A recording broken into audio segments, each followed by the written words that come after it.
어머니, 재산도 변변찮은 게 요구는 왜 그리 많으세요? 건강하신 것도 과분하잖아요. 62세 박정희 씨는 그날 며느리의 입에서 나온 그 한마디를 평생 잊을 수 없습니다. 남편 김영수 씨 명의로 된 강남구 대치동 아파트 시세 26억.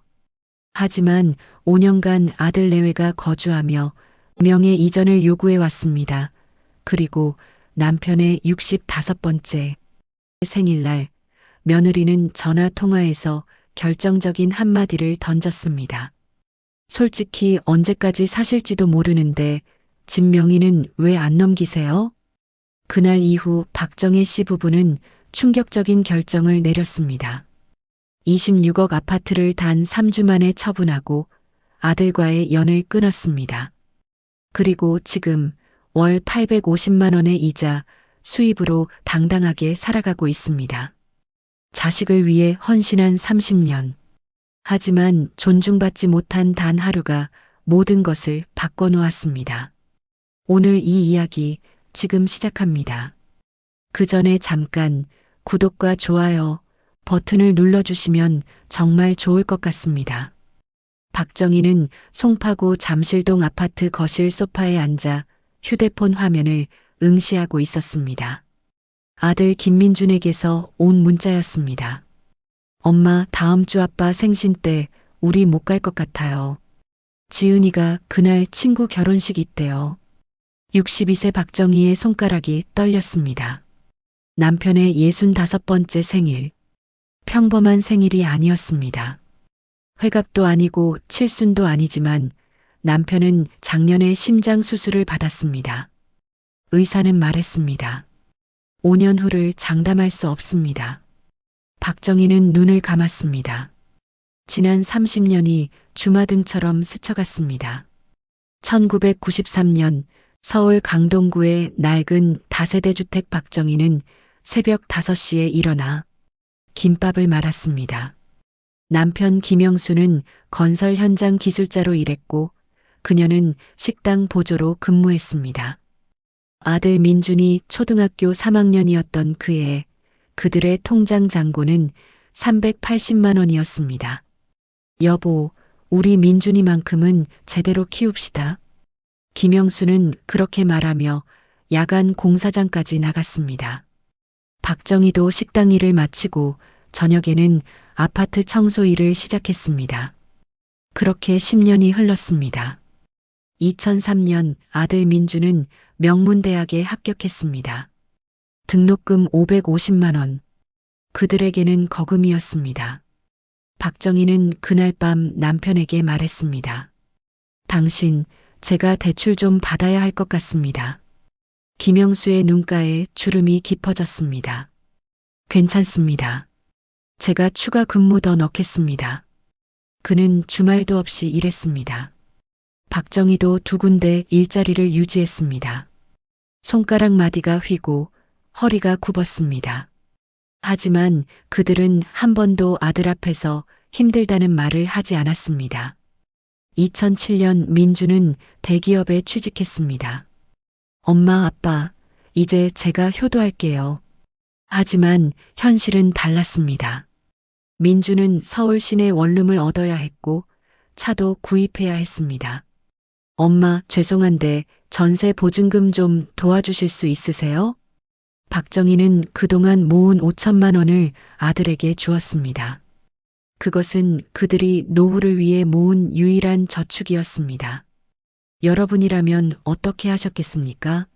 자식의 독립을 위해 노후 자금을 내어줄 수 있으셨겠습니까? 2012년 민주는 직장 동료 한지은과 결혼을 발표했습니다. 엄마, 지은이가 강남에 집을 원해요. 제 월급으로는 힘든데. 그때 김영수의 통장 잔고는 2억 3천만 원이었습니다. 그는 건설회사 팀장까지 승진했고 퇴직금 일부를 미리 받았습니다. 민준아, 아빠가 대출을 좀 받아볼게. 그래도 부족하면 내가 추가로 대출 받아라. 결국 그들은 대치동 아파트를 구입했습니다. 2012년 당시 시세 14억. 김영수는 7억을 대출받았고 나머지 7억 중 4억을 지원했습니다. 아파트 명의는 김영수 앞으로 했습니다. 민준아, 아빠 명의로 일단 해두자. 대출 이자라도 아빠가 내야 내가 편하지 않겠니? 민준은 고마워했습니다. 며느리 지은도 그때는 웃으며 절을 했습니다. 아버님, 어머님 정말 감사합니다. 평생 은혜 잊지 않겠습니다. 하지만 2년이 지나자 상황이 달라졌습니다. 2014년 명절, 며느리 지은은 친정부터 들렀습니다. 시댁은 저녁 8시가 넘어서야 들렀습니다. 어머니, 죄송합니다. 친정 어머니가 몸이 안 좋으셔서요. 박정희는 이해하려 했습니다. 하지만 그 다음의 설날도 그 다음의 추석도 마찬가지였습니다. 2016년 손자 김준서가 태어났습니다. 박정희는 산후조리원에 200만 원을 보냈습니다. 그리고 매달 50만 원씩 손자 적금을 들었습니다. 하지만 며느리는 친정 어머니를 산후조리 도우미로 불렀습니다. 어머니, 시어머니 오시면 제가 불편해서요. 박정희는 그 말을 전해 듣고 가슴이 무너졌습니다. 하지만 참았습니다. 며느리 마음이 그렇다면 어쩔 수 없지. 2018년 김영수는 회사에서 명예퇴직을 했습니다. 퇴직금 1억 8천만 원. 그는 그 돈으로 대치동 아파트 대출 이자를 2년치 선불로 냈습니다. 민준이가 편하게 살아야지. 하지만 민준은 그 사실을 알고도 감사 인사 한 통 없었습니다. 부모의 헌신은 당연한 것일까요? 2020년 코로나가 터졌습니다. 박정희는 3개월간 아들 가족을 만나지 못했습니다. 전화를 해도 통화는 5분을 넘기지 않았습니다. 엄마, 바빠서요. 나중에 다시 전화할게요. 나중은 오지 않았습니다. 2022년 대치동 아파트 시세가 26억까지 올랐습니다. 어느 날 며느리 지은이 전화를 했습니다. 어머님, 아파트 시세가 많이 올랐던데요? 명예 이전은 언제쯤 해주실 건가요? 박정희는 당황했습니다. 그게 아직은. 어머님, 저희도 재산관리 계획이 있어요. 세금 문제도 있고요.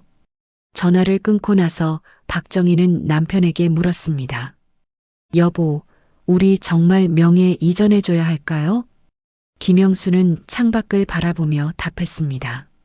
아직은 안 됩니다. 왠지 모르게 불안합니다. 그의 직감은 틀리지 않았습니다. 여러분께 질문드립니다. 자식에게 재산을 미리 물려주셨습니까? 아니면 아직 보유하고 계십니까? 2023년 4월 김영수의 65번째 생일이 다가왔습니다. 박정희는 아들에게 전화했습니다. 민준아, 4월 15일 토요일인데 아빠 생신이야. 저녁에 모일 수 있겠니? 엄마, 지은이가 그날 대학 친구들 모임 있대요. 우리는 점심에만 잠깐 갈게요. 박정희는 실망했지만 이해하려 했습니다. 그래, 알았다. 점심이라도 함께 하자.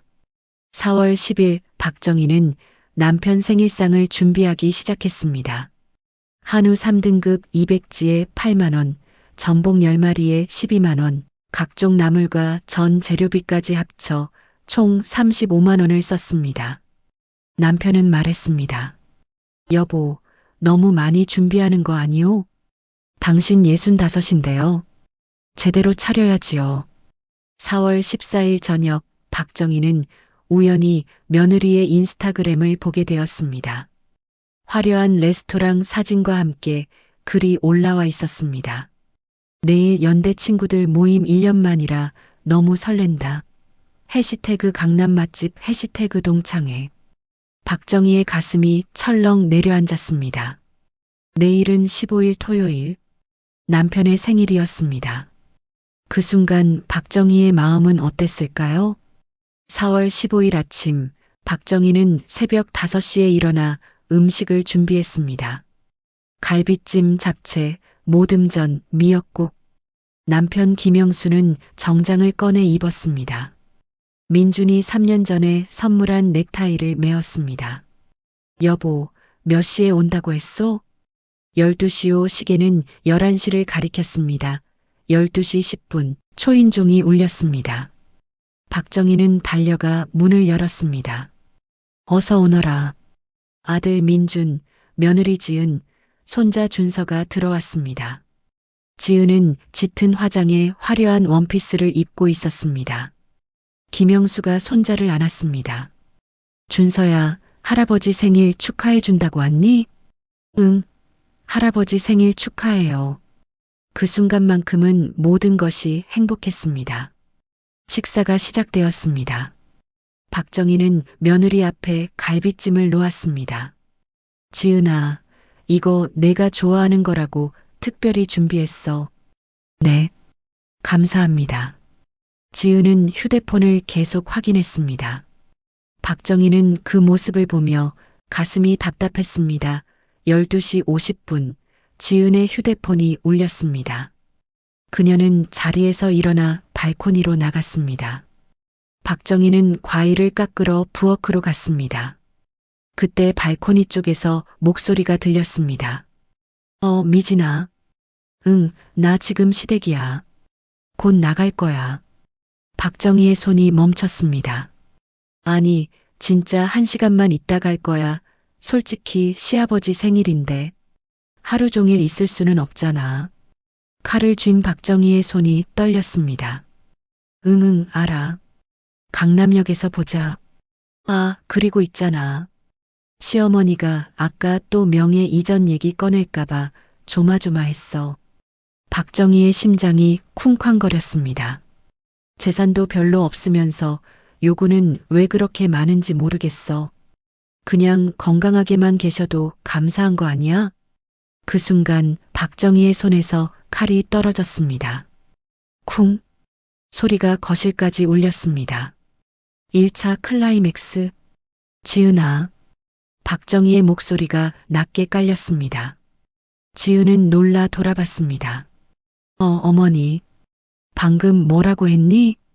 지은의 얼굴이 창백해졌습니다. 민준이 다가왔습니다. 엄마, 무슨 일이에요? 박정희의 눈에서 눈물이 흘렀습니다. 내 아내가 방금 뭐라고 했는지 아니? 김영수도 일어났습니다. 손자 준서가 겁먹은 표정으로 아빠를 붙잡았습니다. 재산도 별로 없으면서 요구는 왜 많냐고 했어. 건강하게만 있어도 감사한 거라고 했어. 민준의 얼굴이 굳었습니다.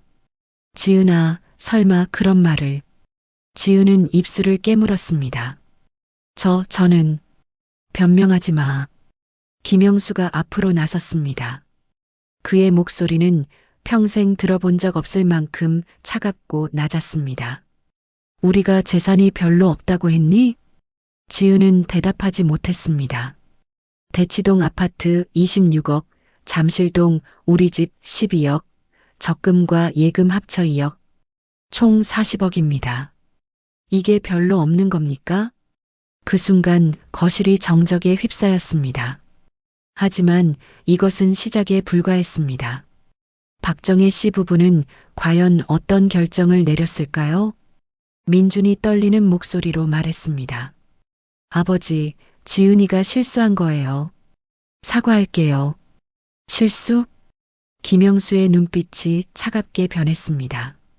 30년 동안 너 하나 키우려고 하루도 쉬지 않고 일했어. 내 등록금 550만 원 마련하려고 엄마는 새벽 4시에 일어나 김밥을 말았고 나는 야간 공사장에 나갔어. 민준의 눈에 눈물이 고였습니다. 내가 결혼할 때 대치동 아파트 구입 비용 4억을 지원했어.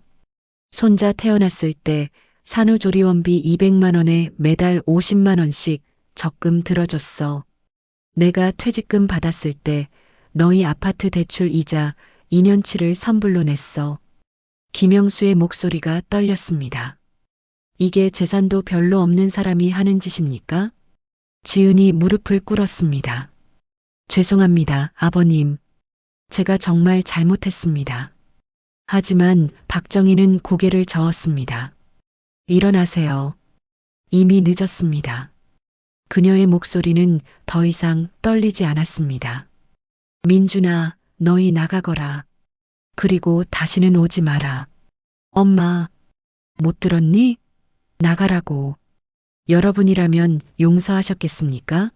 아니면 같은 결정을 내리셨겠습니까? 그날 밤 박정희와 김영수는 식탁에 마주 앉았습니다. 여보, 내가 결심했습니다. 김영수의 눈빛이 달라져 있었습니다. 대치동 아파트를 팔겠습니다. 당장 내일 부동산에 연락하겠습니다. 박정희는 남편의 손을 잡았습니다. 저도 같은 생각이었습니다. 4월 16일 월요일, 김영수는 대치동 부동산 중개소를 찾았습니다. 사장님, 제 명의 아파트를 급매로 내놓으려 합니다. 어느 아파트신데요? 대치동 음마아파트 34평입니다. 부동산 사장의 눈이 커졌습니다. 지금 시세가 26억인데 얼마에 내놓으실 겁니까? 23억입니다. 단 3주 안에 계약 완료해야 합니다. 그 정도면 일주일 안에 계약자 나옵니다. 그날 오후 3시 민준에게서 전화가 왔습니다. 아버지, 죄송합니다. 제가 가서 사과드리겠습니다. 필요 없다. 아버지, 제발이요. 지은이도 정말 반성하고 있습니다. 민준아, 아빠는 이미 결정했다. 대치동 아파트를 팔았다. 전화 너머로 침묵이 흘렀습니다. 네, 뭐라고요? 팔았다고. 23억에 급매로 내놨다. 이미 계약자가 나타났다. 아버지, 농담이시죠? 그게 말이 됩니까? 4명의 아파트인데 내가 팔면 안 되니? 하지만 저희가 살고 있는 집인데요. 그래서 3주간 여유를 줬다. 그 안에 나가거라. 과연 이것이 정당한 복수일까요? 아니면 지나친 처사일까요?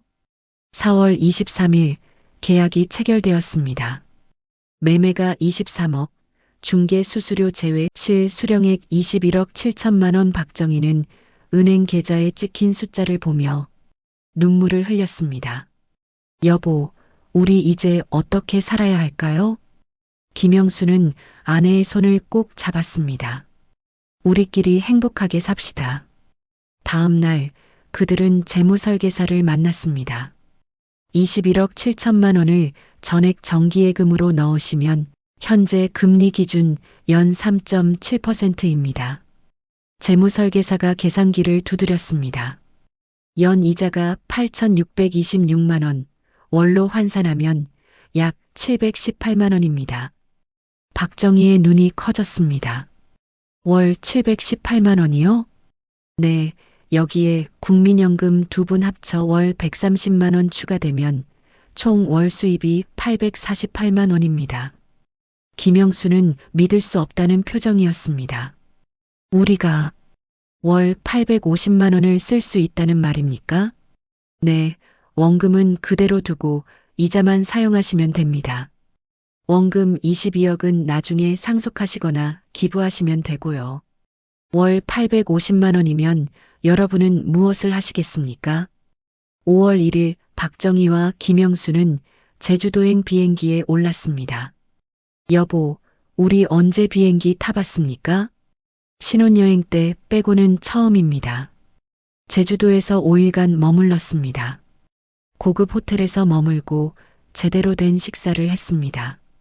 총 비용 420만 원. 하지만 이제 그들에게 420만 원은 부담이 아니었습니다. 5월 15일 민준이 다시 전화했습니다.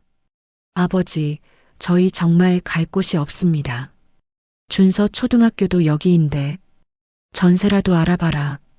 너희 대출 가능 금액이 얼마니? 8억 정도입니다.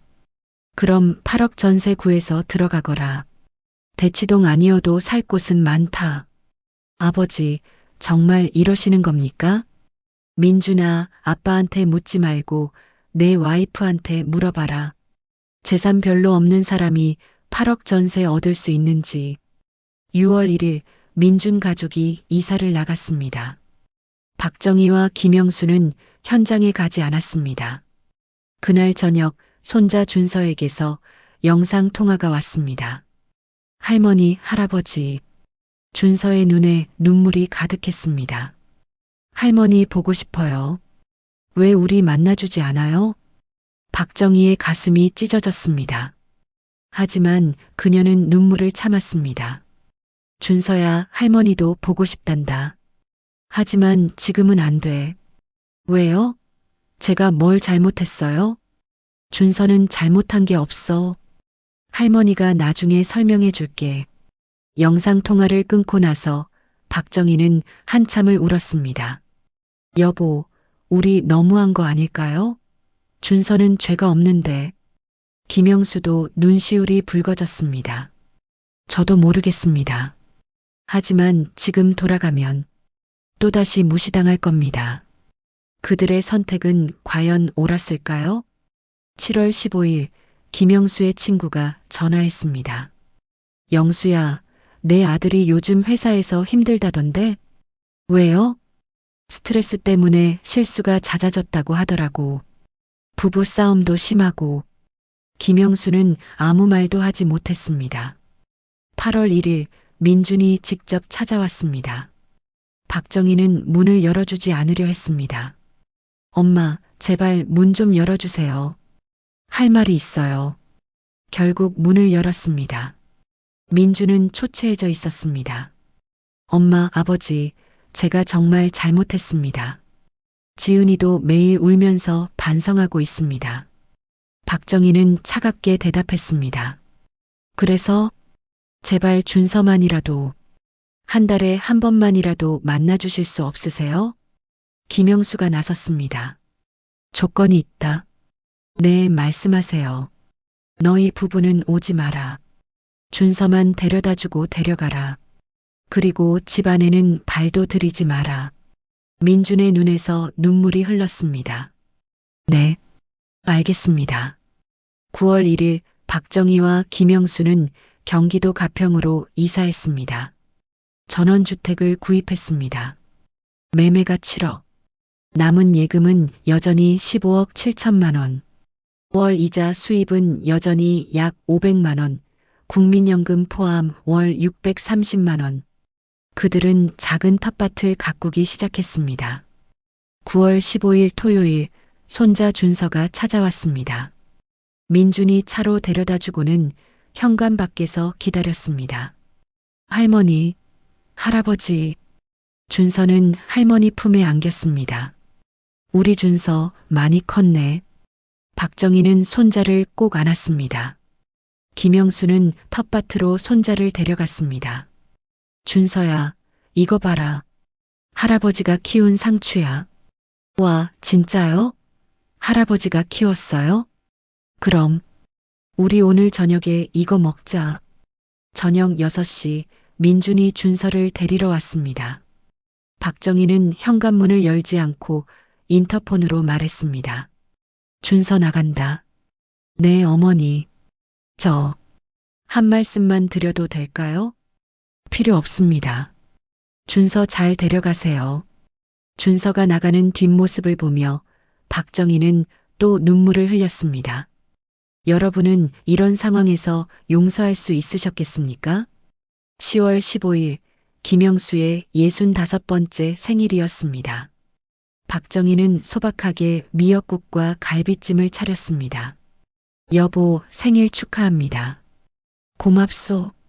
두 사람은 조용히 식사를 했습니다. 화려하지 않았지만 편안했습니다. 여보, 후회되지 않습니까?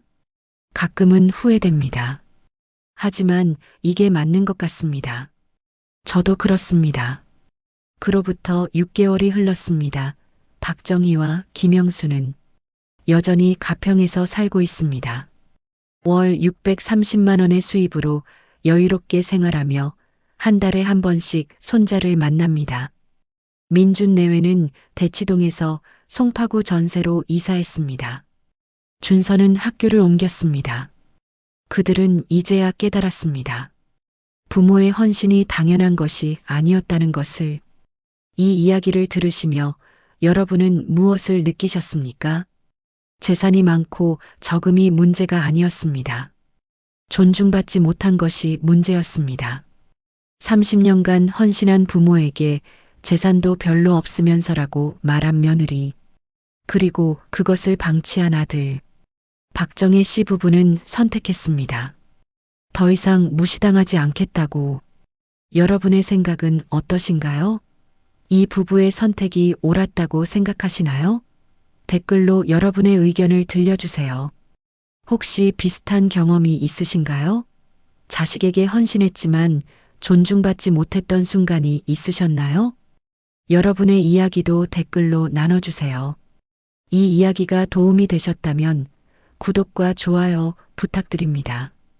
여러분의 응원이 더 좋은 콘텐츠를 만드는 힘이 됩니다.